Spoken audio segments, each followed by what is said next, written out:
know. And we're off. And other folks who choose to join us can stroll on in and we'll admit them as they show. I know Brent was supposed to be on. He alerted me earlier in the day. So Yeah, he should be on. Yep, he should. He asked last minute for the, oh wait, I think this is him, for the Zoom link today. So I presume that shows interest. Maybe too big a leap, too big an assumption, but I presume so. Yeah. All right. Well, here we are once again, the November meeting of the SABR North Florida Buck O'Neill chapter. In the shadow of what was a pretty exciting World Series. I personally had hoped for 7 games. I was rooting for the Braves, except when it started to seem like they were pulling away, and then I'd root for the Astros to make up the difference and try and close the gap so that we'd get a 7th game tonight. But the Braves thought otherwise and delivered a pretty decisive blow last night. Any thoughts about the World Series? And before I turn it over to a man who was in attendance at a few of those games, any general thoughts or impressions about the World Series?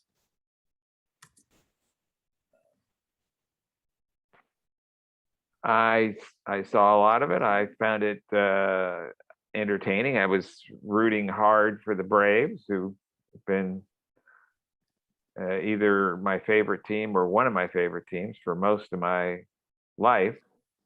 And I kept anticipating the collapse, even when they got up, when they had 3 wins. But I thought it was a pretty darn good World Series myself. Yeah, I was similarly entertained. I was even with a couple of the early games being somewhat one-sided. I thought the 2 games in Atlanta, 3 and 4 in particular, were pretty exciting, pretty fun to watch. Gee, Glenn, what do you think about games 3 and 4 in Atlanta? Really? Well, it was really a neat experience from a couple perspectives. One, I had been up there earlier for the Yankee series against the Braves, and I think I might have commented at one of our meetings that I was not impressed with the Braves fans because there was much more Yankee noise in the stadium than Braves in their own stadium. However, for the World Series, it was frickin' nuts. They had a change of emotion. When I got there, when my friend and I, Charlie and I got there, it was jam-packed in the Battery, of course. And by the time we got in the stands, every seat was sold. They were selling standing room only tickets for $1,200. Wow. On Friday. And Charlie had procured our seats for 2 games. His wife has a woman friend who has a son who had season tickets to the Braves games. And so Charlie asked Martha, his wife, to call her friend, and see if we could get to the son. And that all happened. And the son sold his tickets that were $250 each for the season. They're right behind home plate, 2nd level up, just superb seats. And Charlie bought them for $1,600 a piece. And not just for me, but also for his 2 sons to go. And so we all were having heart attacks over that. Couldn't believe that amount of money for a ticket to see a baseball game. But essentially, by the time that was, I guess about 4 days before the first game was when he got those tickets, or 3 days, somewhere in there.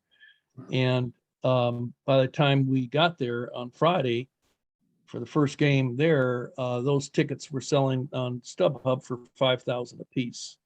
And by Sunday, for the game that some people thought might be the clincher, those tickets were up to around $6,000-7,000. So people were going freaking nuts to see these games, and they actually during the entire experience in both nights. High emotion, constant chants, and constant support for the team. The guy next to me the first night was a big burly guy, neat guy though, nice guy, not a mean guy. But he started the cheater chant when Altuve would come up. And so me, having spent years, most of my life, trying to have a sense of decorum at sporting events, said, screw that. We support my Yankees. And I started chanting, cheater, cheater. And I let it out, and I feel better than I've ever felt. I got all my aggressions out over 2 nights. So the whole stands, I mean, everybody was just really involved in the game. So it was a lot of fun. And the team did, I thought, very well during those 2 games, and just submitted to the Houston team in the 3rd game. But it was a lot of fun. After it was over, I had wondered whether I would ever consider paying that kind of money to go see the Yankees, if they ever get in the World Series. And by the time I got out of there after 2 games, oh, by the way, the 2nd game, we were there Saturday night. When we left, we went to, Charlie had just blown the wad. He would not tell his wife how much he had paid for all this stuff. The wise decision. Yes, Whoa. very, very astute. Yeah. But we were, he had also bought parking tickets right next to the stadium in a parking garage.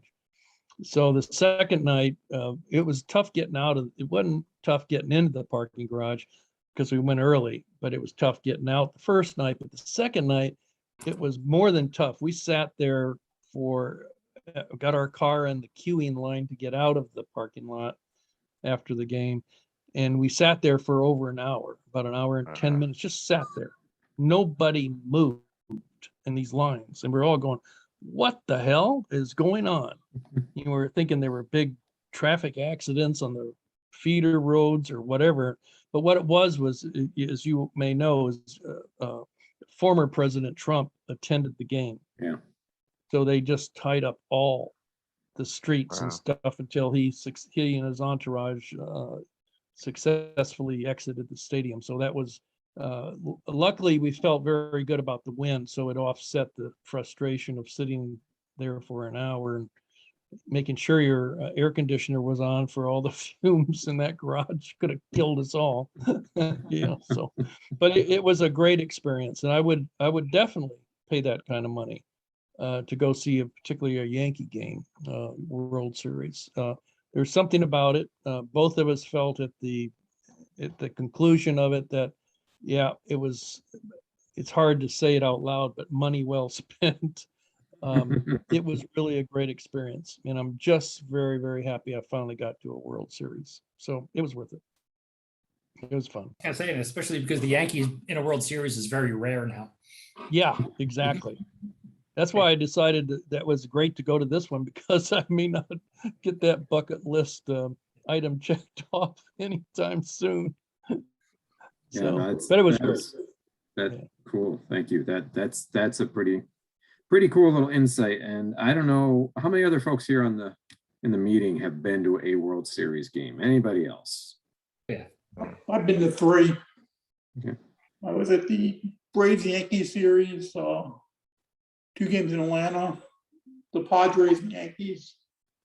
I was at 2 games in New York, and then I was at the Marlins Indians 6th and 7th game down in Miami, which was quite an experience. I mean, I enjoyed them all. I had a great time. But the Marlins were just crazy because nobody left that stadium for about an hour and a half after the game. They just stood there and kept on cheering and cheering and cheering. Wow. And when the Marlins won, it was, quite an experience. It was really cool. Jim Turner, did I see? Oh, I went to 78 with the Yankees Dodgers. Oh, really? Nice. Caught a couple. Oh, neat. Caught a couple of the Braves. Cleveland, I mostly hit playoff games when they were having their big run in the 90s. Okay. Did not get down to the Marlins for any of theirs. Hmm. And Brent, I saw your hand up. I know you must have covered. Oh, yeah. Hold on, Brent. I think He's on mute. hang on, Brent. You're on mute. Can you hear me? Yep. Gotcha. Okay. I don't know if you saw it. Looks like Buster's retiring in the morning, and maybe you saw that earlier. Yeah, Said that was the next topic on the docket. I saw that game in '85 in Kansas City. The call. Okay. I saw the '85 game. I covered Major League Baseball for 4 years, but I covered the Twins. Well, they weren't anywhere around the World Series from '74 to '77. But I saw the '85 game, sixth game in Kansas City with the blown call at first when they played the Cardinals. And actually, I was there sitting in the stands with my ex-wife, and we were in the first. We were in the second deck on the first row, looking right down on first base. And so I knew he was out. I didn't give it a thought. All of a sudden, the uproar breaks out, and of course today it'd be all changed around. But that's, believe it or not, that's the only major. I've been to other games. I've been to All-Star games. I actually covered a couple, but that's the only World Series game I've ever attended in person. And that was but a memorable one at that. With what happened. Yeah. So. I always remember at Roger Dean Stadium, and they're in the ticket booth, they have a giant blowed up photo of that play. I'm gonna guess that's not the Marlins ticket. No, it's on the Cardinals. It's on the Cardinal side. Yeah, I would think so, man. Geez, why would you want to every day come to work and see that? Oh, they revel him just because it's the umpire with the safe call right by. It was great. Yeah, I don't know. I think it's special. I think it's their disdain for that. Yeah, definitely. Yeah, I've never made it to a World Series game. That is still definitely on the bucket list. And my wife and I were hatching some madcap schemes to at least go see some Rays playoff games if they made it to the LCS. So that we didn't have to worry about spending that money. But yeah, I've never made it. I made it to the NLCS in 1996, Cardinals Braves, 3 games in St. Louis, but never seen a World Series game. Hey, Glenn, say what those tickets cost. I got on late. I apologize. Oh yeah, Glenn. Yeah. No, I think you should definitely share that again, even though we've now got it recorded for us. Okay. Well, my buddy who got the tickets, Brent, got it through his wife's friend, and her son had the season tickets, and he, as a nice guy, sold Charlie, my friend, the 2 tickets for each game for each of us for $1,600 apiece.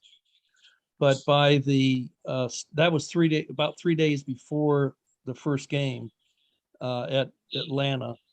And by the time we went to the game on Friday night, those same seats in that area, which is the second level right behind home plate, they were going for $5,000. I'd heard that on TV. Wow. Yeah, and then by Sunday they were going for around $7,000. So it was quite expensive to go to that game, and the place was packed, and they were going nuts. I mean, everybody. Oh, the other thing I noticed, which I found fascinating, was that of all the 45,000 people plus all the standing room only, Brent, was $1,200 per ticket. Standing room only. Unbelievable. Charlie is 76. I'm 75. We looked for anyone near our age going through the hall, the stadium exits and entrances, and in our seats and all around, walking to the concession stands. Never saw one person that we thought was anywhere near their 70s. Well, most people that age saw the weather, Glenn. Well, yeah, it was cold, but it wasn't that bad. Was it raining? Hey, I just admire you for staying up at your age. I went to sleep That's what I at was 16 every game. Yeah, we didn't get to bed until 2:00 each morning. By the time we were able to exit the stadium parking lot, and by the time we got back to Charlie's house, it was 2:00 each morning. It was a I was killer. gonna say that whole setup there is a nice place for. I mean, if you're young, that's a great little downtown area. Oh, Yeah. it's wonderful. I You mean, don't the even have to go into battery, the stadium. I mean, that's, it's all great, but Yeah. my point was this, look at how much money was paid for these tickets. And these are all, I would say most of the people were in their 40s would be my guess. But there were tons of It's all young corporate, children though. there. There It's were all- babies and young But- children. right, but it's a lot of corporate. It's like my brother's with Coke. He had tickets and they were at a couple of the games. I don't know which ones, but yeah. I mean, Okay, yeah, if you were in a business or something like that, you could get tickets, I guess. You still had to buy them. I mean, Coke bought them, whoever. he's Was it at that level, he doesn't $1,600 do that face anymore. value on the ticket, Glenn? Yeah. I'm sorry, what? You said you paid $1,600 for a ticket. Was Yeah. that face value for the ticket or, No, face value is $250. okay. That was Oh my in God. other words, well, that's There are a lot of people making a lot of money out there. Wow. Yeah. And now, come to think of it, Jim, what I was told was that it was $250 for my seat and Charlie's seat for the season ticket. It averaged $250 for that seat. I'm not sure. game? Come to Oh think my of it, God. Per I'm game? not. Yeah, per game. Okay. But I'm not sure if like whoever sells the tickets, is it the stadium, is it the Atlanta Braves, or whoever sells the ticket for the World Series for an open seat that wasn't a season pass? I'm not sure who sells the tickets for. Well, I'm guessing MLB must, but I don't know. That's a good question. MLB must sell the tickets to the playoffs and World Series. Hmm. Yeah, Because so you I'm don't not know, sure. you don't know who the teams are going to be till like a day or two before. So Yeah. So I guess in other words, you go on StubHub and they're out of sight. I mean, $10,000 for some of the tickets for the seats Wow. behind home plate in the first level. They were $10,000 to $15,000 per seat. But that was through StubHub. But who sells the tickets? That's secondary market. But I don't know. In other words, you'd have 45,000 seats, some of which would be season ticket holders. Okay. And I just they quickly were did a offered. search. The So they were offered the season Journal ticket holders like Constitution basically says they had rounds of pre-sale for tickets for the series, and they start off with season ticket holders. So you had to buy tickets. right. right. So that's Yeah. because the guy who sold them to Charlie Yep. was able to get the tickets from somewhere, like you're saying there, Jim. He had to buy them. I'm Yeah. not sure what he paid. That's a good question because Yeah, I I was don't see- talking. Yeah, I don't see a ticket price though on it. I was talking to the guy next to me who was a season ticket seat holder in that seat, and he had bought. He told me it was $250 per seat for his season tickets, but he didn't tell me what it cost him to buy the ticket for the World Series. I don't know what it might have been. So, I guess it just allowed him to buy. Yeah, you Extra get ticket. first rights to. Yeah. Yeah. The key is to know somebody, though. If you want to go to a World Series, find out who has season tickets so that you can maybe go through them to get other tickets for the World Series, at a cheaper price than StubHub. Oh, no. Man, yeah. I wouldn't pay that kind of money. I mean, $1,600 would be my limit, but that may be seated up in the fourth level, so. Yeah, and the euchre seats. Yeah. Yeah. Yeah. No, I would not go on StubHub for something like that. Oh, no. I couldn't tell you Wow. how much I would pay for a Tigers World Series ticket. I don't know until the opportunity is either presented to me or is near it. Yeah. And I think, okay, let's have the little internal monologue here and decide what we're gonna do. And don't tell the wife. And that could Yeah. easily be a once in a lifetime opportunity on a lot, but most major league teams. Like Right. the Braves, what has it been? 20? How long it's been since the Braves in the World Series? 26 years. Since Matt, they what won if it. it's Since the World. What if it's the Pirates? Won't the wife want to go?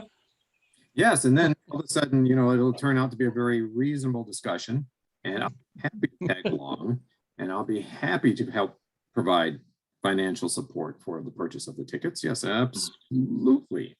But if it's the Tigers, well, there might have to be a different discussion had. They had a pretty good second half, Matt. They did. They are Yep. in the right direction. I'm cautiously optimistic. I'm liking what I'm seeing, and I'm like seeing that AJ Hinch has done in terms of setting the tone in that team and that organization. What there hasn't been a lot of discussion about is when you think about the Braves, I think you could make the argument they came through the three toughest teams in baseball. They had to beat the Brewers and the Dodgers and the Astros. Even though the Astros finished 2-3 games back in the American League standings, I think they beat the White Sox every time. They had a playoff with them. Yeah. I mean, they didn't have the Braves just had a really rugged route to get there, and they did it. Matt, you mentioned I think Hinch. the Milwaukee and Dodger pitching alone. Yeah. No, You mentioned Hinch. Yeah, And, so- did anybody else catch him? He was doing the MLB analysis for the series. That man is really smart. No, he's I didn't. Was that- articulate on a series, satellite radio, MLB okay. network. Okay. He was All right. doing it, and he was really, really impressive guy. Yeah. No, I happen to like AJ Hinch a lot. As a player at the major league level, when he was a catcher, he was, perpetual backup, and he floated around and so forth. But he came collegiately out of a good program at Stanford, and I think he was already pretty intellectually predisposed to looking at things differently. And he's just I really like him, and he sets a tone for the whole organization when he gives a press conference and talks about things that are going on down at Single A that no previous manager ever worried about. It's like, don't bother me with that. I got a clubhouse of 25 guys. I got to deal with that stuff.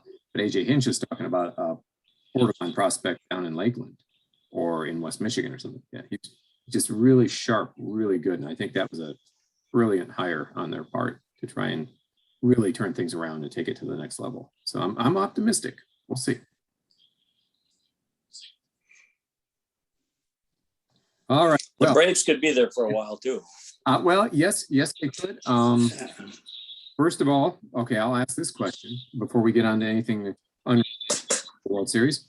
Freddie Freeman, first baseman, who is clearly the face of the franchise for the Braves, as they made clear last night again and again in the postgame, has been there through the lean years, has been there through the better years, and now has brought them a World Series, at least in part to him. As a first baseman, though, getting up there in years, he's not that old yet, but he's getting up there in years. He's what, is he 29, 30, something like that? 31 or 2. 31 or 2. Okay, so he's even I in think he might. Yeah. early 30s. Yeah. If you were the Braves president, general manager, would you resign Freddie Freeman? And if so, for how much, how many years? What do you think?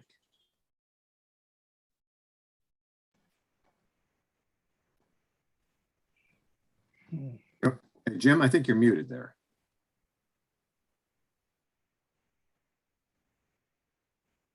I was gonna say, if he's 32, I'd probably offer 4. But looking at it, he's already getting 22 a year. Yep, he signed a team-friendly contract to keep him through the first, I guess, what would have been his first free agent period.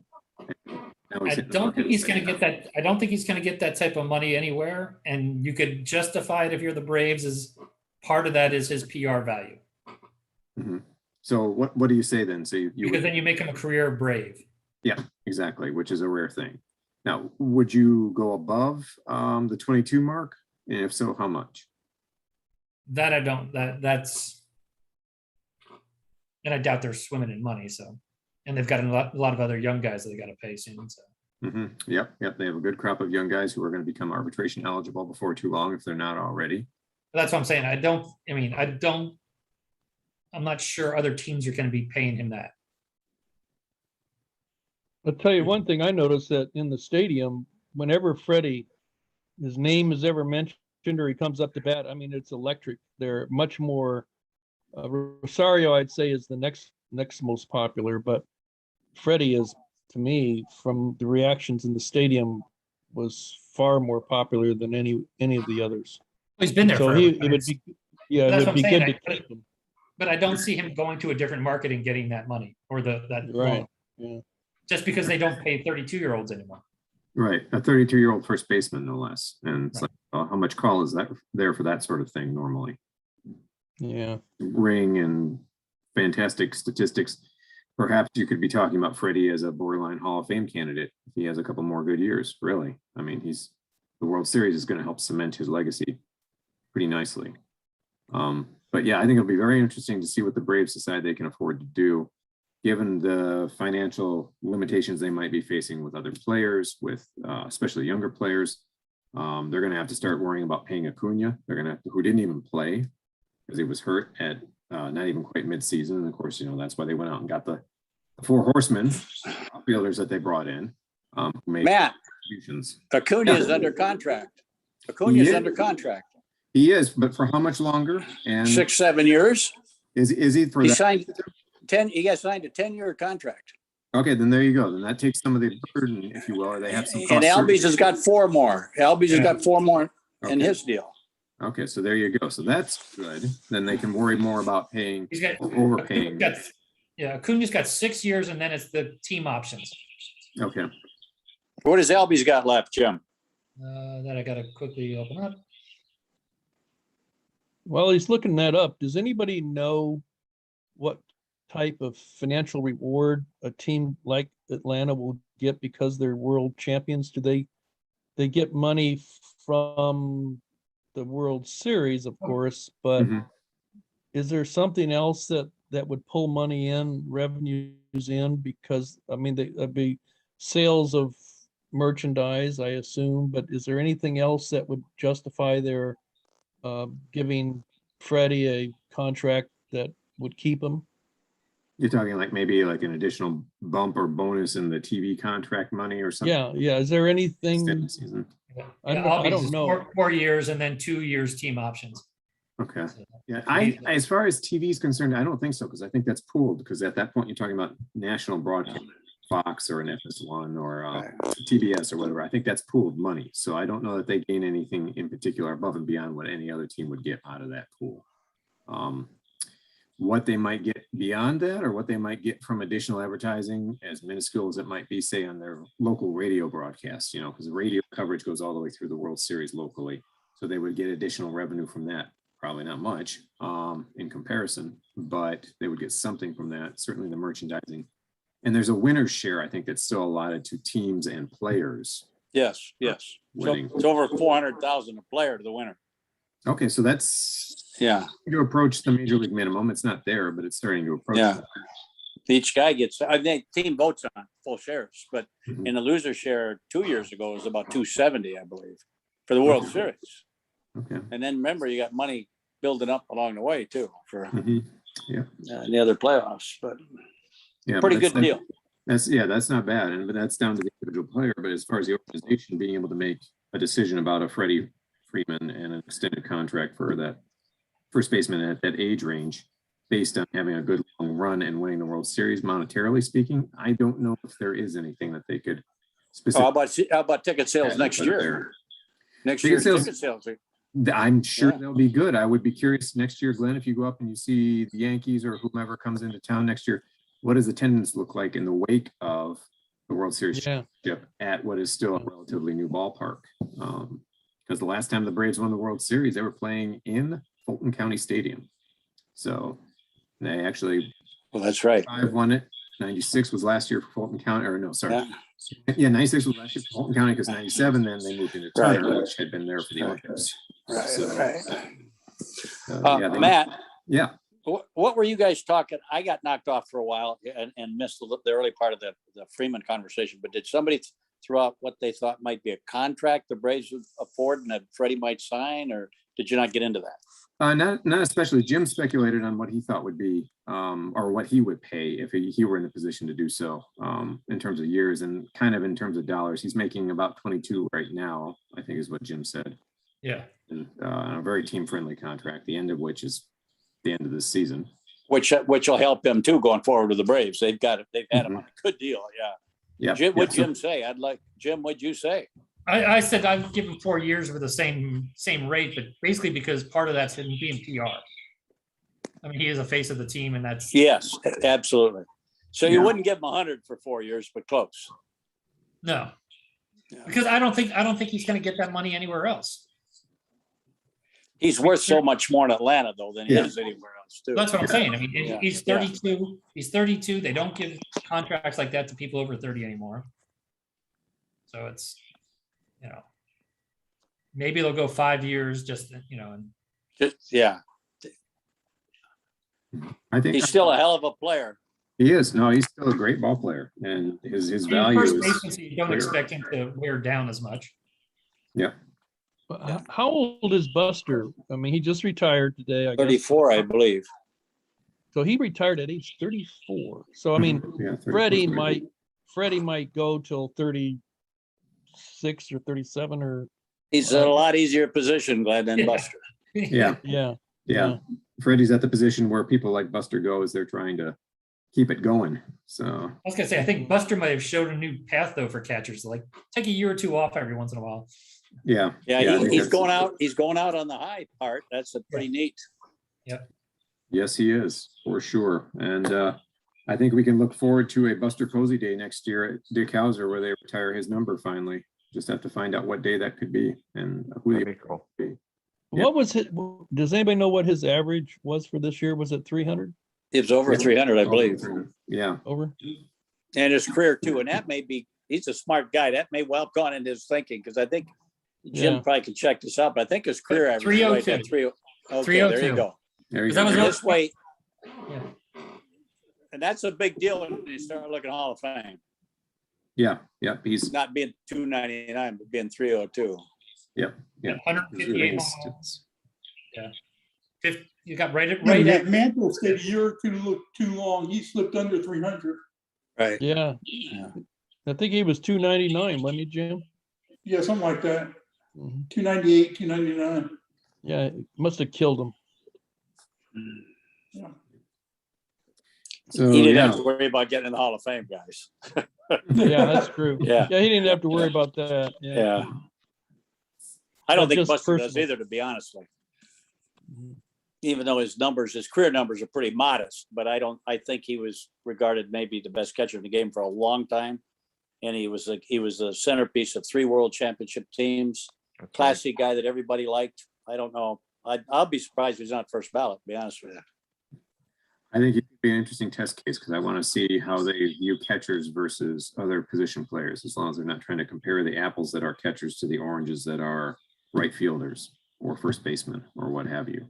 They just compare amongst the catchers. I think that'll be very interesting to see if he gets in there. Because I mean, a lot of people believe Yachty should get in too.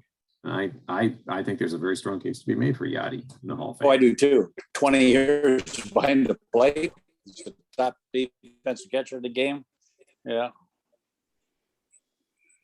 All right, I'm going to pick on the man in the middle according to my grid here, the almost complete Brady Bunch view.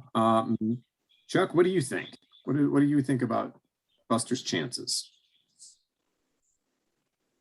I think that he'll go in the second year. I think he's going to get high 60%. Because now we have to, if you want to say, look 5 years from now, who's yeah. in the pool Right. Who's in the and ballot? who's he's going up against. But historically, with the exception of 1 or 2 of the catchers, they tended not to go in first round unless they just got like 76% or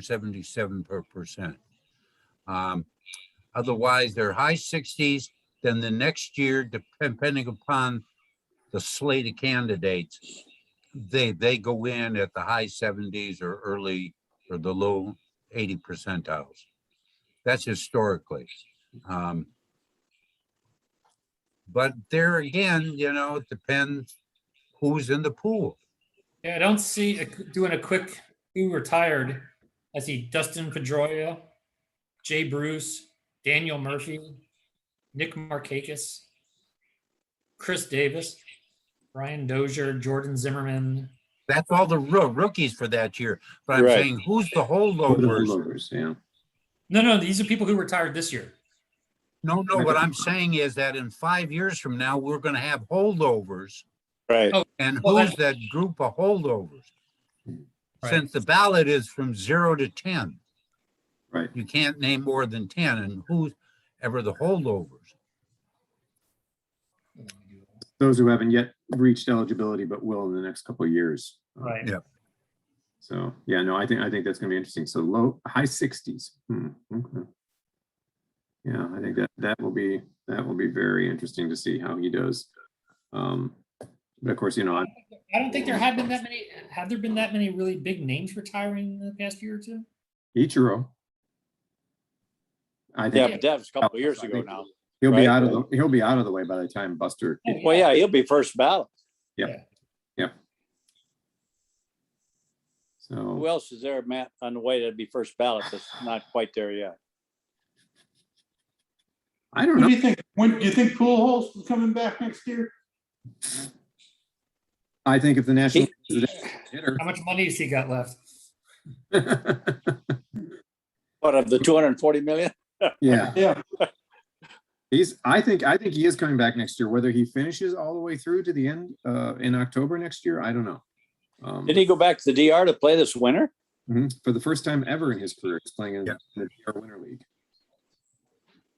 So, which is unusual. But yeah, at this point, I think that's a sign that he's coming back because he not only wants to have fun this winter and doing that, but he's trying to keep the skills sharp and try and get off to a better start next year than he got off to with the Angels this past year. So that's just my guess.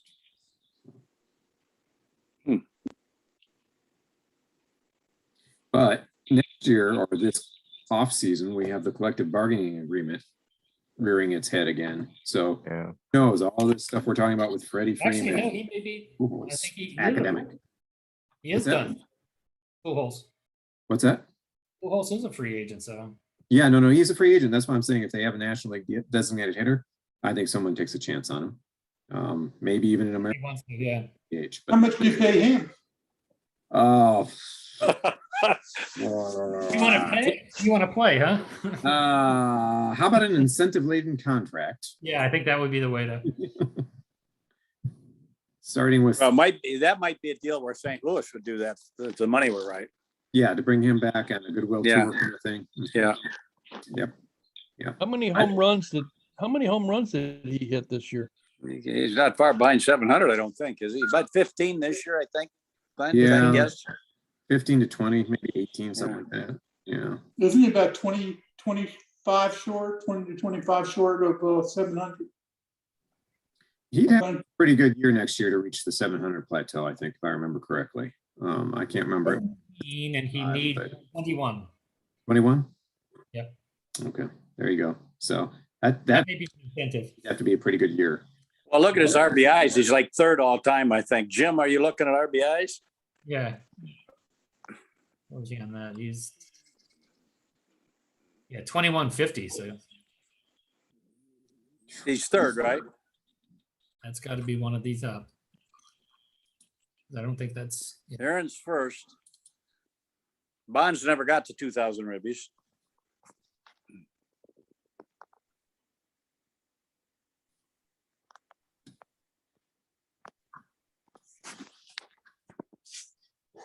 I don't know. I think about 2,150 of any statistical category counted stat in Major League Baseball. That's a lot. But RBIs, wow.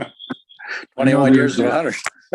Yeah, I know they're not regarded in the same way they used to be, but that's still a pretty impressive total. Before behind Ruth, and then he's got Aaron with 2297. So So that's. But You know what, Matt? I disagree with you on that. Tony Perez was always criticized for that because he was ahead of him. You still got to knock him in. that's Yeah. what I agree. Yeah. Don't get me wrong. I don't value them. Yeah, you still got to knock them in. And that's what Tony did. That was his great skill. That's my criticism of the Yankees this year. Is they built a team that does not value RBIs, and it proved it. Yeah. Or even guys that could get on base a lot. No, they had guys got on base 1 or 2 an inning, but They stayed there. There was no incentive to drive the, Yeah. to move the runner over or drive him in. Yeah, Yeah. striking, right. No Yeah. run, no, a lot of strikeouts, yeah. Small. That's- Did you ever wonder, Jim, why they didn't pick up Eddie Rosario?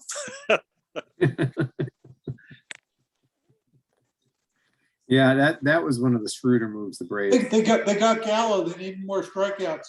Oh, Yeah, yeah. no, that Yeah. was perfect. Well, it gets hot in the Bronx in August. You need more outdoor air conditioning, so Gallo can provide Get that. the fans going. Yeah, big swings, big breeze. So. All right, well, one other note I want to raise here, and then I want to turn the floor over to Chuck for his presentation on Hall of Fame batteries. And that is this coming Friday. I realize it's short notice, but many of y'all may already be aware of this, is FSU's annual Garnet and Gold game at Dick Hauser starting at 6 p.m. It's the intra-squad game they always play to finish out the fall ball season. And Diana and I have gone for several years now, and we enjoy the heck out of it. It's fun, it's free. You can sit in the grandstand, pick your seat, no reserved seats or anything. Just walk on in and just sit down and enjoy what is kind of a loose and easygoing scrimmage game. But you do get to see some of the guys who either have worked hard in the offseason to improve their stock if they're draft eligible, or just to improve their situation on the team, whether they're pitcher, hitter, catcher, outfielder, infielder, whatever. It's fun to see that. And it's also fun to see the transfers and the incoming freshmen for the first time in what comes as close as you can get in the fall to a real game. So, although they do play a couple of scrimmages now during the fall as well, but the Garnet and Gold game is a lot of fun, and we're planning on going at 6 o'clock on Friday, weather permitting, which I think by then the rain's supposed to clear out, but I haven't double checked that today. So if any of you all are interested, let me know, and I'll look for you when we're there at Dick Hauser. We'll probably be sitting as close to behind home plate as we can for the duration, but I highly recommend it because it's a lot of fun and it's free. Can't beat that. Any questions about anything else? Yeah, Matt, I have the thing regarding our predictions and ties. Okay, Chuck, you are co-host. All right, it might be time to step away. And Jim goes on mute. Chuck, if you want to project the final grid there, the final spreadsheet, that's cool. And we can talk. I don't want to make a decision tonight about tiebreakers because I don't think we have enough of a quorum here in attendance to do that. So we will do that next month. But I want folks to think about a tiebreaker situation that makes sense for our MLB predictions starting for next year in 2022. Because this year, as I think Chuck is about to show us, we have ended up with a tie. Yeah. And I will send it. You want me to send out the final sheet? Yeah, you can. Oh, I modified your existing one and I can share it real quick just so we can peruse it if you don't. Yeah, let's do it. All right, let's do that. Is Ben on by chance? Is he on tonight? No, neither Ben nor Rick are. Huh. Oh, shoot. You got to be here to claim the prize. Yeah. Yep. Right. Off the tiebreaker. All right, everybody able to see the spreadsheet there? Yep. When the Yankees won the World Series, I did all right. Okay. So that's the final. I took the latest version Chuck sent out, which yes, please, Chuck, if you can still go ahead and send it out to the group tomorrow. And I added in there in column R under World Series champ, highlighted the folks who picked the Braves and updated the score totals. And regardless of the outcome of the World Series, Ben and Rick tied for first place. Ergo, or hence the need for a tiebreaker. So if you can be thinking about what makes sense for a tiebreaker, we can discuss that next month. But yeah, Ben and Rick are our winners.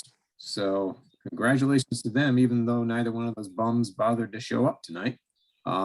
We ought to They waived their right to the trophy, don't they? well, that's true. I may just decide to withhold that and spend another year with me in the bucolic setting of Gadsden County. So I was going to say they have even matches for the playoffs, so they have the same teams all the way through.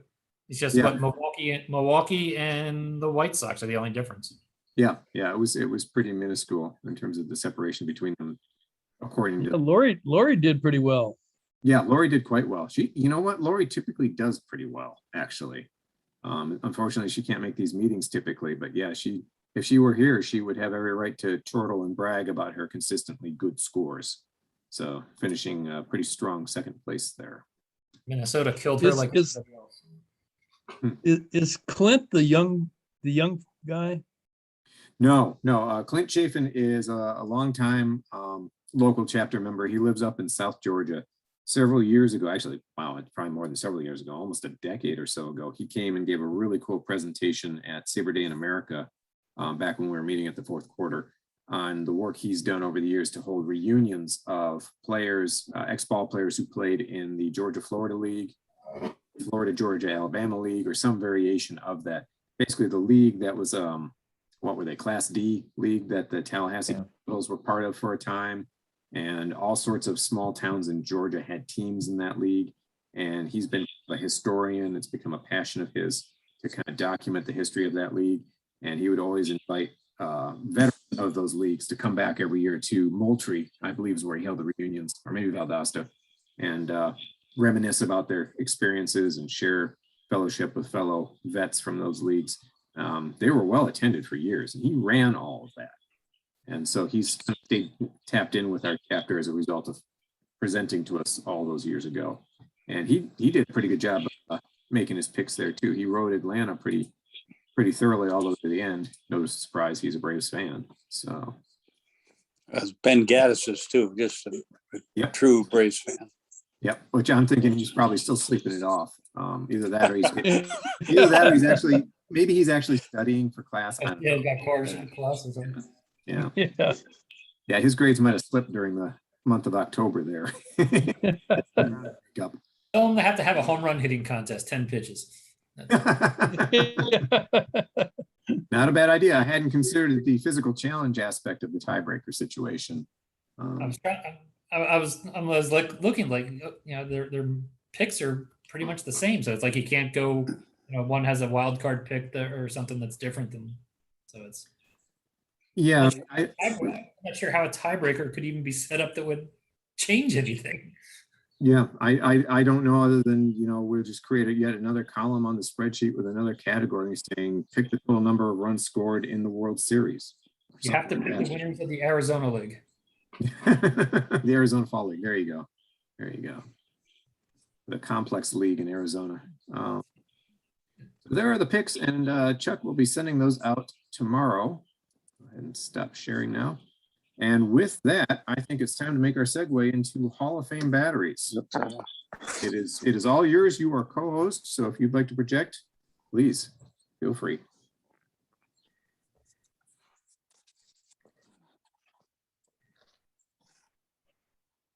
Mine there? Yep. Yeah. Yep. Okay.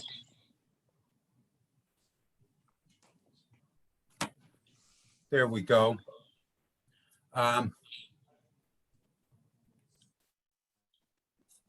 This was a part of my promo that I sent to Ford and Bear, the only Hofers who formed an actual battery. And Brent just named Bench and Seaver, and Jim named, let's say, the old-time Yankees that was with Bill Dickey, Gomez, Grimes, Hoyt, Pennick, Ruffing, and so forth. This will go into all of those true Hall of Fame batteries. Here's some structure around it. We have 16 catchers in the Hall of Fame plus the 3 Negro Leaguers. And we do not have any regular season games that have been authenticated. So that's why they're not included. We have 75 pitchers in the Hall of Fame, true pitchers. There are 51 pairings of Hoffers, catchers, and pitchers. Plus, we have 23 non-pitcher Hall of Famers that pitched. Here, I can give you some of them. It's kind of surprising. Musial, Ted Williams, Wade Boggs, Ty Cobb, Honus Wagner, Jimmy Fox, King Kelly, Buck Ewing. These are non-pitcher Hall of Famers that pitched in their career. and I will address the ones that the non-pitcher hoppers that pitched to a hoffer at the end of my brief. Just for the thing, of the 75 pitchers in the Hall of Fame, 35 of them linked up with a Hall of Famer catcher. 7 of those pitchers had multiple battery mates, and 33 did not form a battery with any Hall of Famers. First up, and I have this structured around catchers, the 16 catchers. And Brent was right. Here's Tom Stever. Each of the slides will be involved with a catcher, Hall of Fame catcher, that is teamed up with a Hall of Fame pitcher. I put the years that they were together, the games they formed a battery, how many innings, and with the teams. Vera and Whitey Ford was my question. Were they the only ones? And obviously the answer is no. Bresnahan teamed up with 5 Hall of Fame pitchers. Now, I don't know if you can see my cursor here or not. When I don't have the numbers of games or the innings or so forth, that's because from 1876 to around 1916, I don't have access to a whole lot of box scores. And an awful lot of this information comes out of box scores of how many innings, how many games, and so forth, of going one by one. That's something that I'll be doing in my research as the database becomes available. Campanella had Koufax and Drysdale. Can't be caught them, huh? Wow. Carter. Have you heard of this pitcher? Yeah. I'm related. Unrelated. I'm related to that picture. Mickey Cochran. Mhm. Lefty Grove and Hoyt. Hoyt.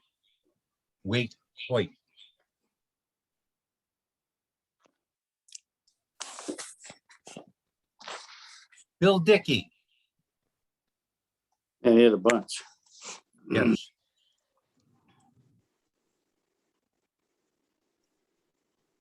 I have the list of all of their ones, how many that they won when they teamed up, but it really does not make that sense because they were not complete games. So by me just putting out a 1-loss record, that was the game that they formed a battery, may not have been the score of the game while they were as a bad battery. Relievers might have come in and blown it or whatnot. So I didn't put that up there. Yeah. And to answer the question, what constitutes a battery? That is, one pitch, one batter constitutes a bad battery.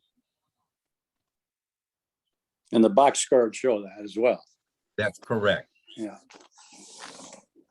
Now, sometime if we need some fill in at one of our Zooms, I can go down a live search, if you want to say, of baseball reference, how you get to all of this information and how you can zoom down. And by the way, it's on the free part of BBRef. So you don't need to pay for the stat head piece at all. Buck Ewing. An awful lot of this, as you'll see, I don't have games or innings, but however, I verified it with at least one box score. All of these, when I have it like John Clarkson, I did have a box score. Tim Keefe, I did have a box score that showed that Buck Ewing did in fact catch Tim Keefe.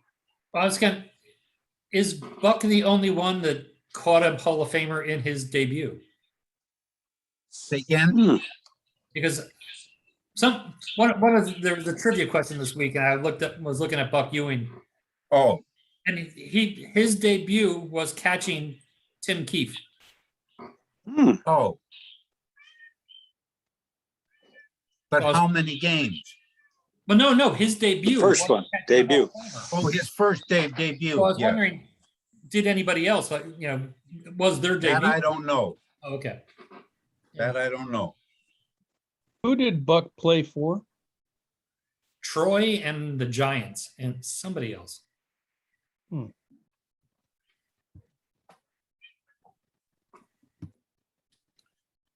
Rick Farrell. Boy, got early win. I'll be darned. Huh.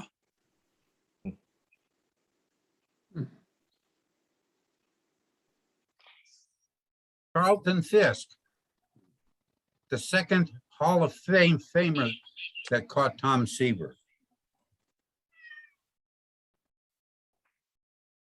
Where the heck was that? That must have been the White Sox, was it?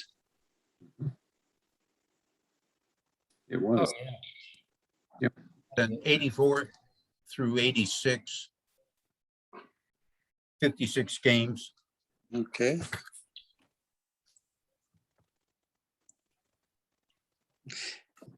Aside from Seaver, all those guys are still living too. Yep.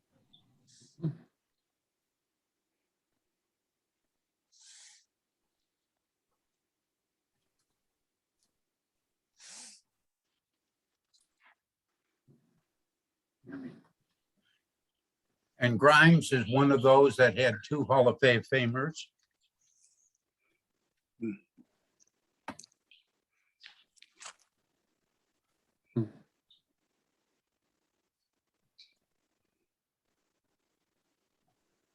But when you say that Grimes had two catchers That were Hall of Famers, Hall correct. of Famers?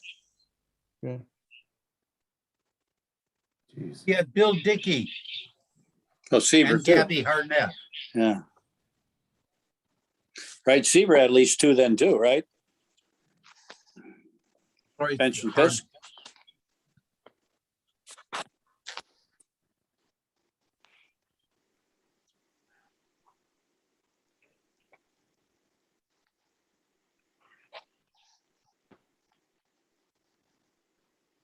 Yeah.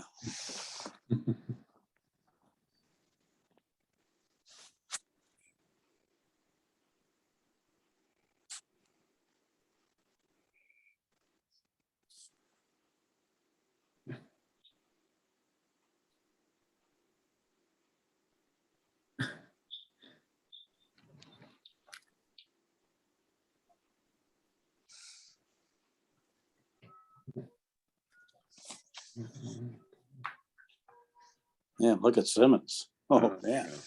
There you go. Anybody see his Hall of Fame speech? Yes.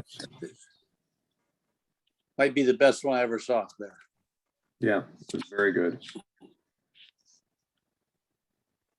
Now I've stacked these up in the from the most to the least, or the none, if you want to say, and who they've caught, just as a quick summary so you can see. I should have highlighted those pitchers who had multiple off catchers.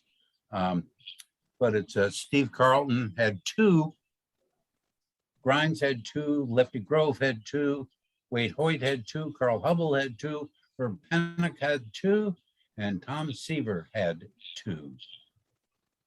Wow. Catchers, Hall of Fame catchers they threw to. It's amazing Gary Carter never even had one when you consider his Nope. span of his career.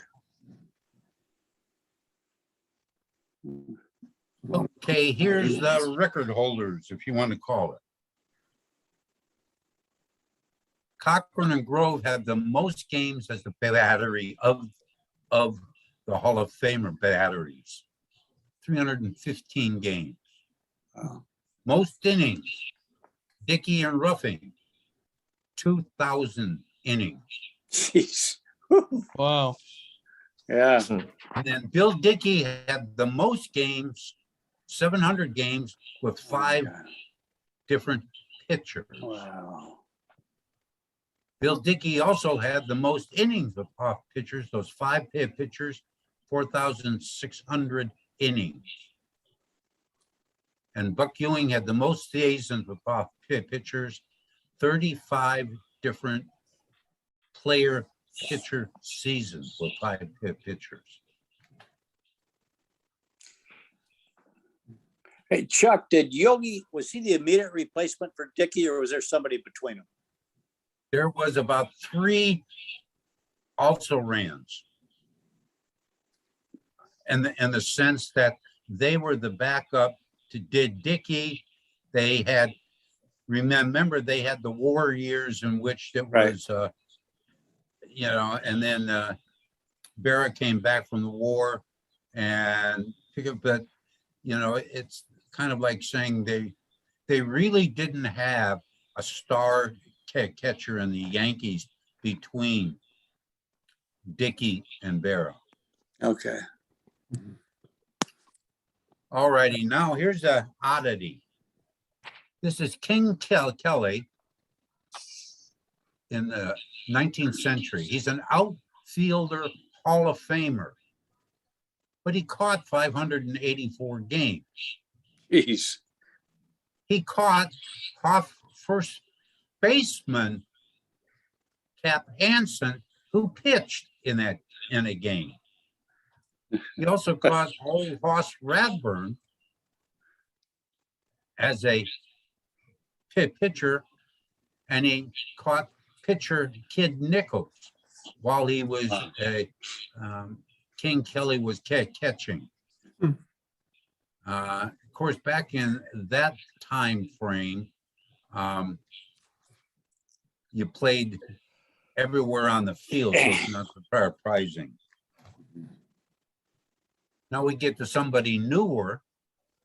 First baseman, Hall of Famer, pitched in 10 games. And he also caught in 109 games. Oh And my he gosh. caught Hall of Fame pitcher Lefty Grove.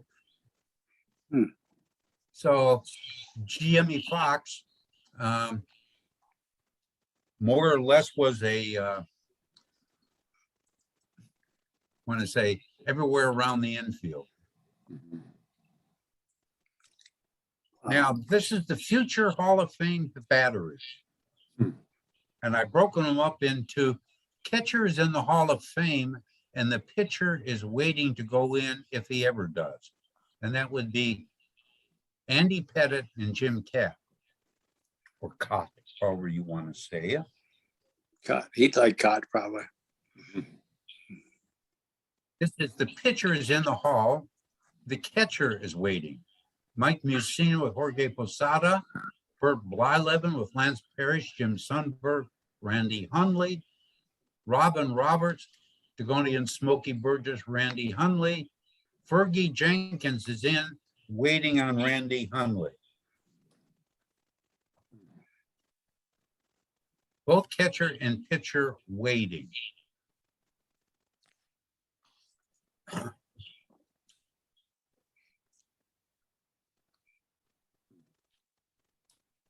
You'll see down there, I have Joe Mauer, Yachty, and Buster.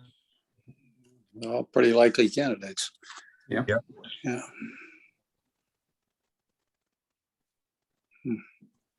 And the strange thing is I pulled up Greineke's catchers that he's caught in his entire career. And there's not a potential Hall of Fame catcher in any of those. Is that Greinke? Greinke. Yeah. From Houston. there was mention during the series by the commentators that he's on his way to the Hall.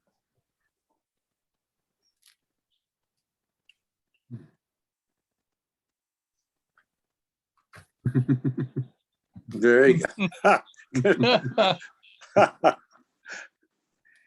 Man, you haven't lost a step, Chuck. That's great.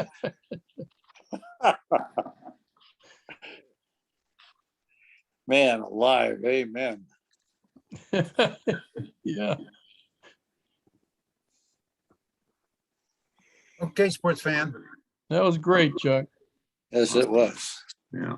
Thank you, sir. Any questions for Chuck? Did I miss it there? Did Kershaw have anybody? No, Okay. There's only one team, yeah. That's what I was trying. I can't think of a Dodger catcher. Yeah. But they might have picked up somebody for, a week. Well, or the two. kid they got now may get there.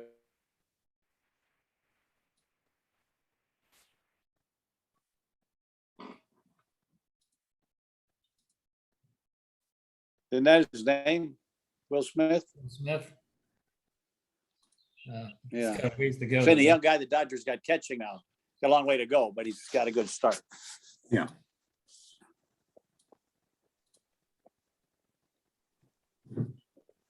Awesome. That was very cool. Did I see that right? Jimmy Fox caught in 1940. How old would he be at that point? He was probably drunk. Yeah. well, in 1940, he could have drawn Social Security because that was created in 1938. Yeah.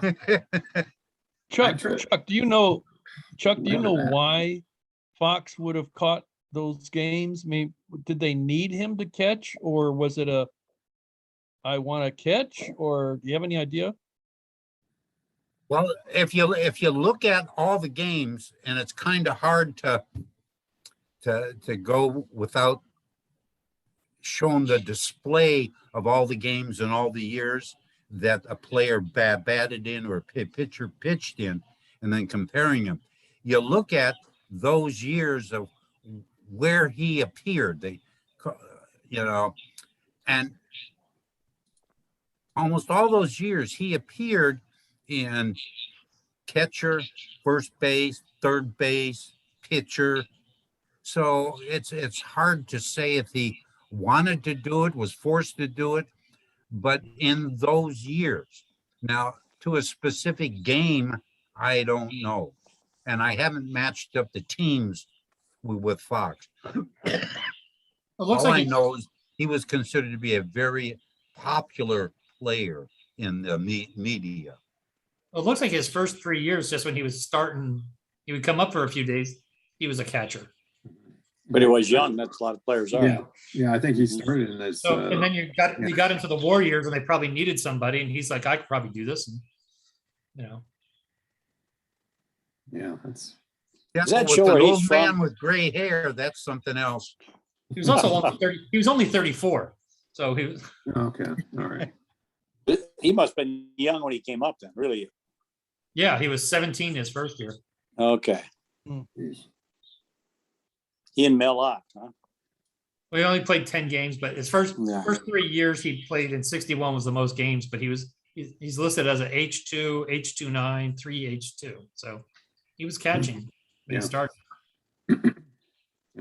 So I have a feeling he probably he was, you guys need somebody. It was the Warriors. I can do this. Yeah, must have been.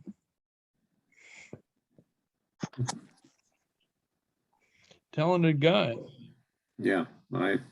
Underappreciated Hall of Fame. Yeah, Yeah. totally underappreciated, I think. And he Double was X. hitting like 220s those years. No power. Hmm. Interesting. What was his hit career? Jim? Well, Jimmy Fox total Numbers. hits in his career. 26-46, How about dingers? 534, Oh, my God. the 325 average. Wow. Wow. And he was hitting 220 when he first came up. Oh, no, when he first came up, he was hitting the crap out of it. His When first year, did you say? his first year, he was only playing a few games. He was 17. Does that show his date of death?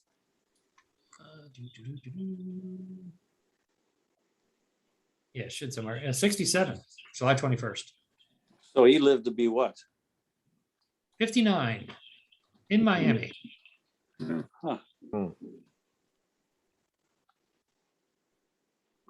Wow. I wonder, So, does anybody have any idea? I mean, this is just on that age factor. Do baseball players have longevity? Does anybody have any sense for that? Well, some do, Glenn, but Well, yeah, some do, but I mean, in general, I wondered as a sport, you would think baseball would be kinder to the body than football or. I think star Something like players, that. I think the average is under 4 years, I think, of people staying in. And that's one of the big things with the collective bargaining agreement now about, how short careers are, especially with the, Well, but I think it's also, even older players. if you go back on a lot of these guys, it's they kept playing, they would go to the minors, a lot of guys, and play until their 30s, through their 30s. I mean, I think Fox just ruined his body because he had some incredible years, and then once he hit 33, it just fell off. I think he was a drinking man, wasn't he? Yeah, big time. Yeah, he partook. Yeah. Yeah. But do you think on average, the average career of baseball players? Wow. But that's what I'm saying. I think if depends how you're looking at it. Are you looking at it for a lot of guys playing the minors for as long as they can? Yeah. Yeah. And you go That back would and still- some of the guys who were not this pro in the majors would then go to California for a few years. So they'd all play for, you might look at their major league, they played 10, 12 years. But in terms of minor or major league versus football players, like the Easily. average, but no question, it's longer than baseball, Glenn, Yeah. I think. The running back average in NFL is like 3 years. really? Yeah, the Yeah, average. it's very short. It's Yeah. very, very short. I think And, if it wasn't for linemen, the average would really be short. If what? If it wasn't for linemen and kickers. Yeah, and Right. quarterbacks to some degree too. John. Yeah. Yeah. Well, I can run a search and send it out of taking the age over, you want to say the playing year. In other words, the date of the year of birth, the year of death, subtracted how old were they in life, and throw in on top of that and separate them out by how many years that they played in MLB. Well, if you want to get somebody who's going to blow those numbers off the charts, look at Nolan Ryan over 40. Yeah. He was unbelievable over 40. Oh. Princeton Review, average major league career is 2.7 years. Wow. What? Wow. But Yeah, that's but because those guys numbers who are, come up, those but that's those because you have numbers are, guys that come up just for 1 or 2 games. Yeah. Yeah. Right. yeah, Oh, of course. Yeah. The so-called drink of water guys, Yep. cup But of that- coffee guys. Cup of coffee. Mhm. Wow. I'm surprised a lot of guys go as long as they do today with the money that they earn. That's one of the things that I have a lot of respect for is how great a conditioning they make millions and millions of dollars. And I guess the rate where they just keep staying in great shape and keep staying performing at a high. A lot of the athletic arena people, hit back on their goals. They're like, these guys they're multimillionaires and they perform a lot of them well into their 30s. Can you But who gets verify, all of those dinero? Yeah. Jim, can you verify the average playing career of football? Well, it depends who you go to. Because RBC Wealth Management basically has football being the longest career on average. And But does it have basketball there? average playing careers in Major League Baseball, they have 5, basketball 5, hockey 6, and football 7. But I don't know what they're using for averages. I think they're using the Canadian Football League is what I think. They have It's, NFL. it's RBC, Royal Bank of Canada. Yeah, Yeah. And But you that's what I'm know, saying. I don't know how they are judging it. right? The Maybe guys they're who, counting high school and college. and the Yeah. guys who get spend a lot of time in the minors and just get called up now and again. I mean, would that be?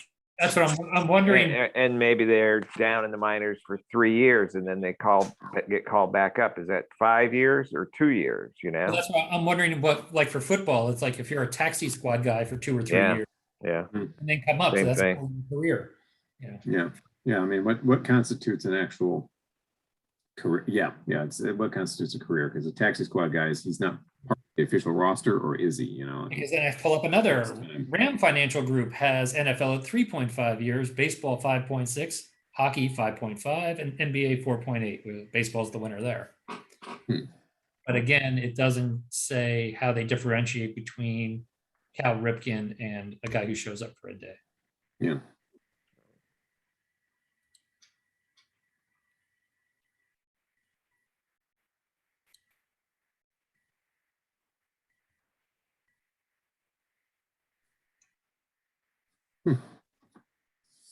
Well, that kind of brings me back to thinking about Buster and him retiring at age 34, if indeed that is to come to pass, and getting out while he still can walk, while he Yep. still pick up his kids, Catcher, yeah. still remember where his keys are.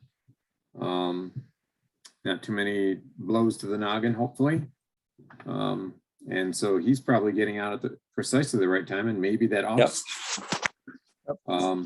kind of showed him the way, kind of reminded him of just how great it is to be able to still do all that and to be a father and to be a husband and everything else. And it's like, you know, man's getting out maybe at the right time instead of trying to stick around and milk the stats and maybe play first, maybe play second, you know, whatever.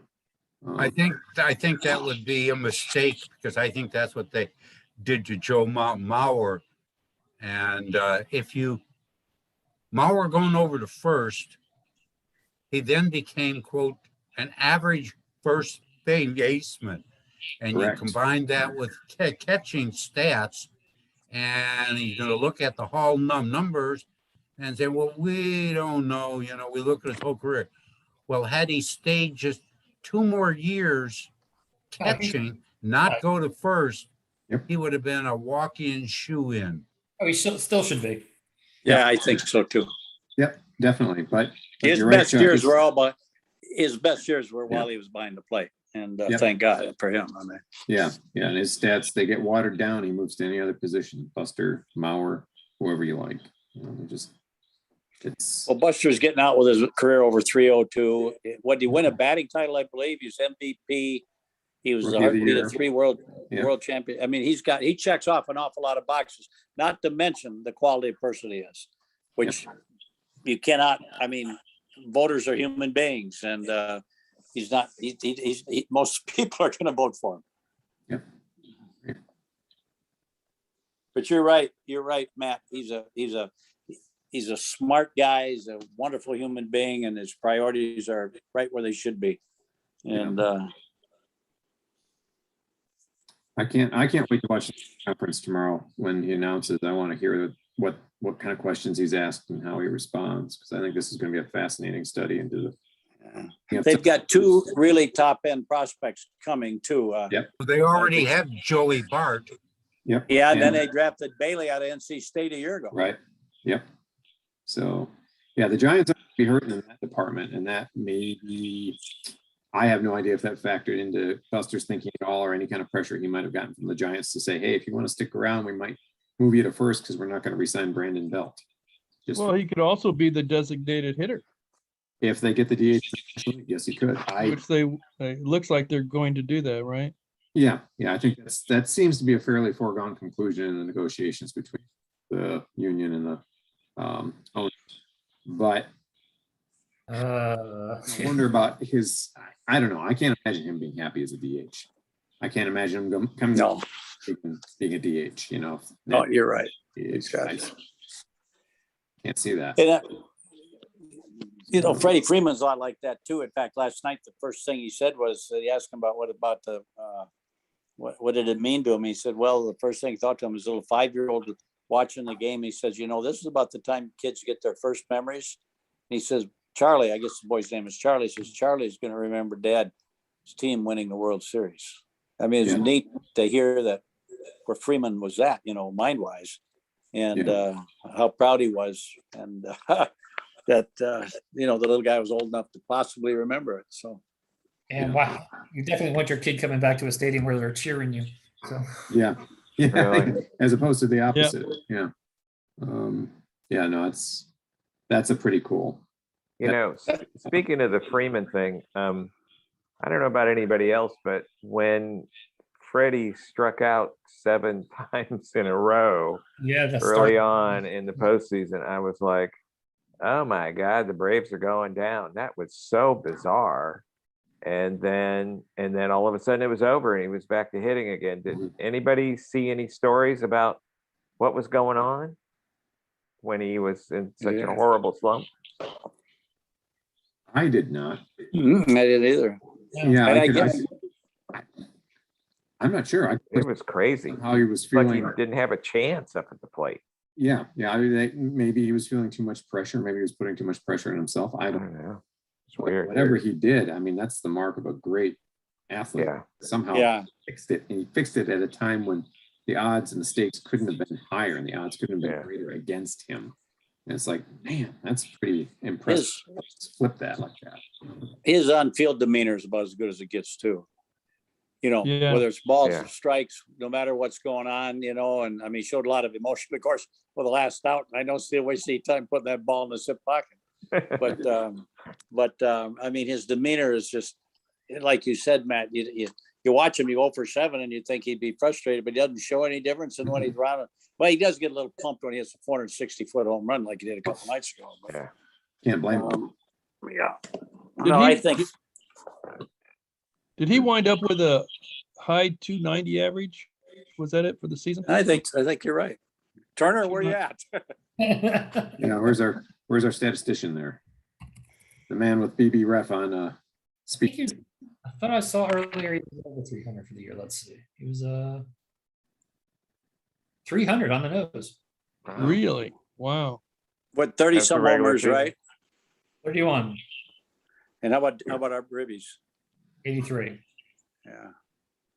I think his OPS over the last 4 or 5 years, hovers in that 900 area, which is, Actually was one of his lowest. He was 896 this year.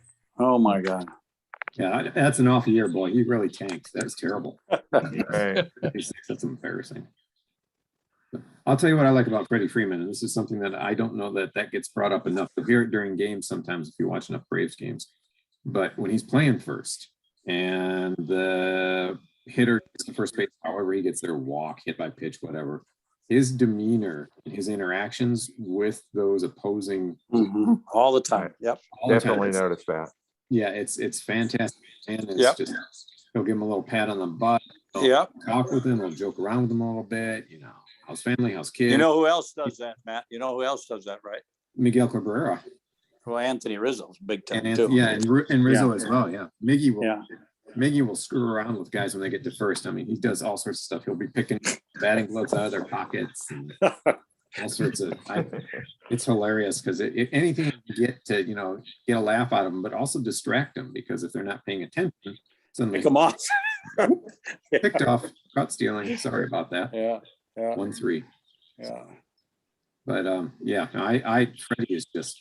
I don't know. I get, Jim, I get where you're coming from, but if I'm the Braves, I'm willing, I think, at this point to probably in the little champagne haze of the World Series championship, I think I'm willing to pay a little bit more. And I'd do it right now. Sell your season tickets to make up the difference. Yeah. Yeah. And then people get their letter next month about renewing their season tickets and some prices have gone up. Well, we signed Freddie. So. Right. Is there any thought that because of the collective bargaining agreement, that there'll be delays in signing the free agents? You know, till people know what the CBA is gonna look like? Oh, Yeah, I think that's gonna, I've read different interpretations of what people think is going to happen in terms of the CBA affecting free agent signings, whether there will be a rush to do it early without knowing a lot of the details about how that's going to shape up. I don't see too many organizations going for that. I wouldn't be a bit surprised if it's what we faced. How long ago was it when there was the mad rush to sign people in March once the collective bargaining agreement had been reached between the union and owners? Because up to that, agreement expires December 1st at midnight. oh my gosh. yep. So you got a month left where everyone's going to try and figure this out, and the union and the players are going to, so the union and the owners are still going to try and negotiate. But there'd be a lot of good faith between those two entities right now. And so I don't know what we get, but I have a feeling it's going to go, negotiations go well past December 1st, that expiration date. That's my thinking. Teams making huge. I hope signs. they don't create a lot of, yeah. It's a great postseason. I hope they can keep the momentum positive and not screw it up with some labor issues that are unnecessary. I mean, the game's pretty dang healthy for the most part. Mhm. Yeah. Decently so. Baseball always does a wonderful job of self-sabotaging. That's a constant. Did anybody see the stats on the viewership for this World Series compared to pre-pandemic World Series? No. Was it more popular or less Mm. Well, popular? are you judging just TBS? No, but I have a feeling it's just like with all sports now. Are you judging it just on TBS, or do they have live streaming numbers? Mhm. Yeah, it's really hard to. Yeah, Yeah. and I haven't heard anything about ratings for this World Series. I think that's a good question, but I think Jim's right. It's how you evaluate it holistically, not just by TV, but any other. Yeah. The stories always come out that baseball is the worst, having its worst, and Well, Well, look I at the- was just second smallest ever. I was just totally impressed in the stadium that there's so many women and so many young people, both at the time we were watching the Yankee Braves as well as the World Series. I was expecting older people to not be the majority, but to be represented, but it's a younger person's attendance. Mhm. It was interesting to me. Well, and you It mentioned was fan base. gratifying. Yeah, and fan Yeah. base too, with kids. And I think It that was is great. that is a huge selling point and not to be underestimated or undervalued in any way. And MLB doesn't, because they need future fans to keep this thing going. Yeah. Yeah. Well, I they was had the impressed. major markets in too for ratings. You had Atlanta, you had Houston, you had LA, you had Boston, you had. I mean, they had most of the big market teams were in. So the White Sox. So I would guess they probably did pretty well with the ratings, but I don't know. I haven't seen them. Series as a whole averaged 11.74 million viewers, which is the second lowest of all time. Oh my! Really? Wow. Wow. But that's just straight up viewership on TV, correct? That's on Fox. On Fox, okay. Oh, huh? So I don't know how much stock you put in that. I'll tell you, the owners will put a lot of stock in it when it comes time to renegotiate those television contracts for national broadcast rights and so forth. They don't really want to be faced with those numbers, I'm sure. So much has to do with the kind of the luck of the draw who's in the series, though. If it had been the Yankees and the Dodgers, Oh yeah, the ratings would have just gone through the roof. or Boston, or Yeah. they would have been far better. Or conversely, the Brewers and the Rays. I mean, oh my gosh. Yeah. True. Yeah. Right. Tell you what, the Rays are a lot of fun to watch all season. I don't know how they do it, but they, win 100 amazing. games with a payroll like they've got and so many no names, and they just were fun to watch the way they played the game. Yep. I agree. Hey, did I hear correctly? It was a quick thing I'd heard on the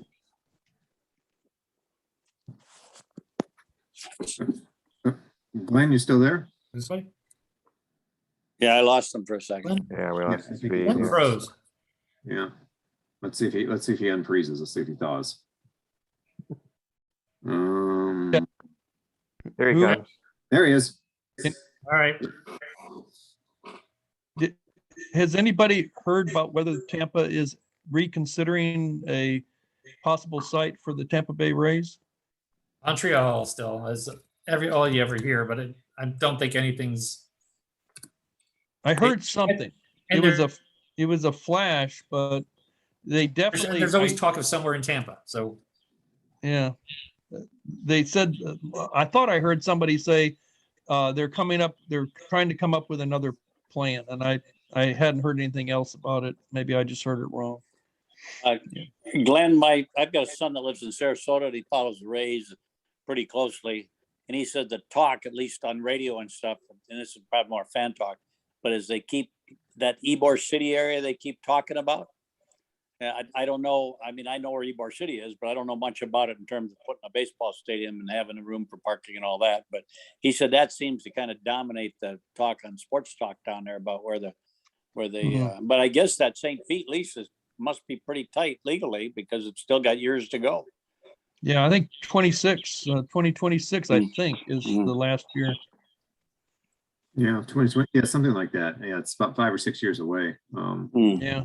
Yeah, the last I heard is that politically things were so poisonous between the Rays and the mayor of St. Pete that there was no hope of them gaining consideration for anything on that side of the bridge. But Tampa still seems to be trying to woo them in some form or fashion. Ybor City site has a lot of cachet, romance to it, and it's by I-4 and major intersections. I just don't know if they built something there. Is there going to be any parking? I don't know what they would do about parking. Yeah, that was the problem. Well, how about even fans coming? I mean, that's ridiculous. They don't get more support than they get, even where they're at. Yeah, well, yeah. That's well, it's the area down there is horrible to drive in. I mean, if you're in Tampa and you get out of work at 6 o'clock, you might not get there to the stadium in the first couple innings. Yeah. Which you would think it's it's 2 feet away, but it's just the way the traffic's set up down there.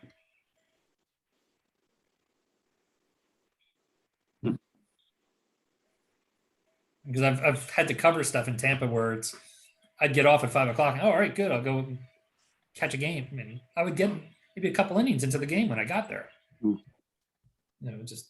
Just the rush hour traffic over Howard Franklin is what you mean. But then also driving south through St. Pete is just horrible. Yeah. Yeah, you got to go almost all the way to the end. Yeah. Yeah. Well, gentlemen, we've reached the magic 90-minute mark plus with no game 7 to rush off to. We were able to give it full attention, full term. Anything else for the good of the order before we say good evening? Are we back I have one thing. Chuck, go ahead. Yes, on behalf of Brent, Ben, Fred, Bruce, Roger, and myself, a week from tomorrow, as you'll see on my background thing here, is Veterans Day. Yes. Yep. And the names I just gave you were 6 of our membership who were veterans or are veterans. Thank you for your service, gentlemen. Yeah, Yes, well, sir. thank you. Yeah. Much appreciated. Yeah. Speaking as the son of a veteran and the son-in-law of a veteran, I can appreciate that as well. And Chuck, thanks for pointing it out. I always appreciate that when somebody does. So. Me too. So And Matt, how about next month's meeting? Are we going back to a Fish House? Back to the Fish House in person. I haven't firmed up the reservation on the room there. Okay. Go back there for December. We'll have the official handing off of the award to the 2 co-winners, and we can talk time. After they do their skills test. Yeah, the skills test. Yes. Yeah. We'll get out in the parking lot. We'll get a little game of wiffle ball going. And that'll be the first, right? December 1. Yes, it's right on. It is December. Okay, good. Right the At beginning. 7 or 6? 6. Okay, great. Yep. Thanks, Chuck, for the presentation. Yes, yeah, absolutely. thank you, Very Scott. Good Thank you, presentation. Good Chuck. job, Chuck. You're welcome. Really interesting. Okay, thank you. Appreciate it. And with that, gentlemen, I'll bid you a fond good evening, and we'll see you all next month. Okay, good. Yeah. Or this That's weekend. right. Okay, Or guys. this weekend at FSU. Yes, or this Friday at FSU Garden Grove. Don't forget that 6 p.m. Just final plug. All right, gentlemen, y'all take care. Yeah, good night. Bye-bye. Yeah.